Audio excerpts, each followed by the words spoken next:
Hello, dear viewers. Thank you so much for joining me for your daily tarot reading. I ask you to choose the stone that draws you, the one that really resonates with your intuition, and we'll begin. We'll do a golden nugget stone at the end for further clarification, if you'd like that. For those of you who chose this yellow jasper, we have the Wheel of Fortune. We have the Lover's card. Oh my goodness. We have the Seven of Coins. Woo. Okay. Well, you've got a new beginning. You've got a new era you're very gradually moving into, or even quickly. Hard to say with that Lover's card. It could have something to do with your love life. It could have something to do with a romantic interest coming in, falling in love for some of you. For some of you who are in a relationship, maybe there's a better time coming in. Now, I always do like to point out that this card is set in the Garden of Eden, and there are angels around this couple, and the Rider-Waite above this couple. So there is a heavenly aspect to this too.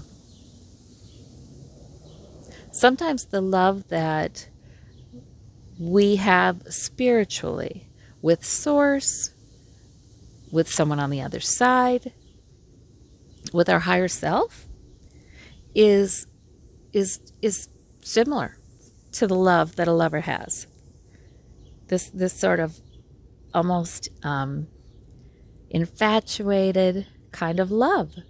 We are loved in that way. We're loved in a deep way on the other side. So sometimes this is about spirit loving us, wanting us to live like we live in the Garden of Eden, that internal Garden of Eden. Interesting, though.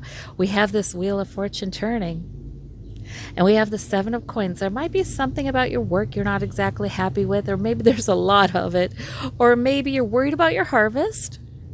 But you know, that's small potato stuff compared to these other cards. Sometimes our focus gets so narrow because we're problem solvers. I think, there's an evolutionary advantage to that.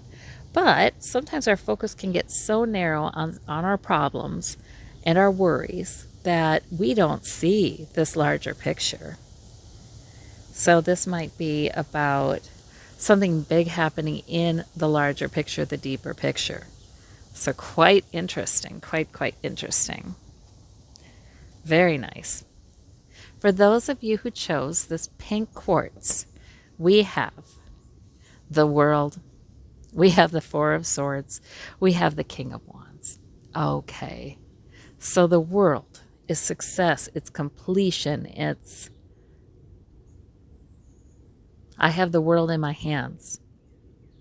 It's a balance between the four elements. So there's sort of this completion, the success here. And I don't know what that pertains to. That you have to kind of intuit. But it's maybe you've completed something and it's gone well, and the Four of Swords says now you can rest. There's a retreat there. Or meditation. Maybe it's that meditation brings in this sense of success, the sense of I have everything I need.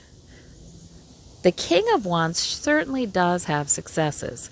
If that's your energy, that's good energy. That's good, strong energy. That's life-giving. That's life-filled. That's purposeful. Gets things done. Some real vitality there. And some passion, some fire, but it's tempered, it's matured. So I think there may be a number of things you can reflect upon that have been successes that suggest that you have what you need and you have everything that you need. But maybe some meditation, or you might need to take care of yourself too. With the Four of Swords, sometimes that is, okay, I've got to take care of myself. Maybe you've been pushing too hard, as the King of Wands can.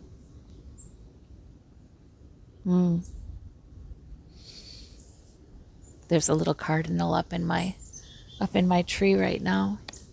Beautiful, beautiful.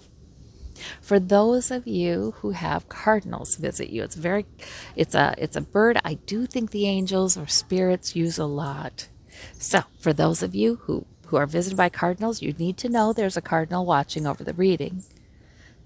Okay. For those of you who chose the orange stone, we have the High Priestess, the Four of Coins, and the Seven of Swords. High Priestess, she knows, doesn't she? She knows. Well, that's good. Then she knows that you're fine. You'll hang on to your security. You'll hang on to your physical security, even if the winds of change blow and even if it may feel a little threatened. You'll be okay. You really will. The Seven of Swords, you may have an intuition about somebody with a hidden agenda. This could be somebody you speak to, but this could be someone you're hearing speak on social media, on the television, someone you're hearing speak and you just have an intuition about a hidden agenda. You have a knowing. The High Priestess, she knows when somebody's not being entirely truthful or when they're presenting certain facts and ignoring others, perhaps, to do something that benefits them. That Seven of Swords guy, this is about benefiting him. So you have this wonderful knowing today, and I hope that you can use that intuition too to know that even if there's something making you feel less secure, you are all right. The Four of Coins person does have security and hangs on to it.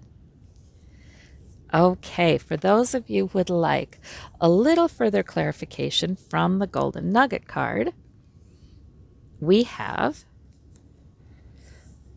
the Star. Ooh. So the Star is all about hopefulness.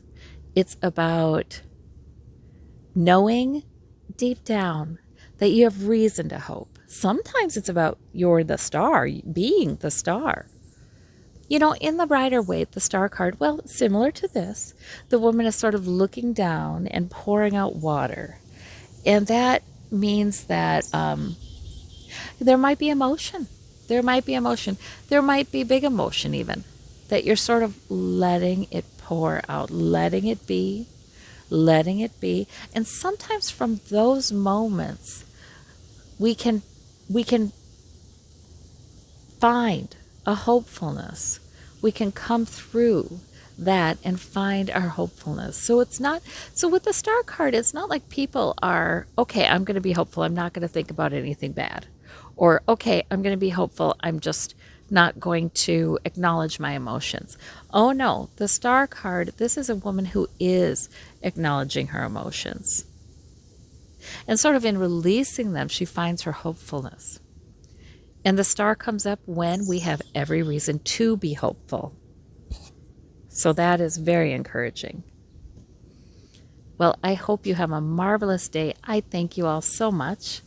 Take care and we'll talk soon. Bye-bye.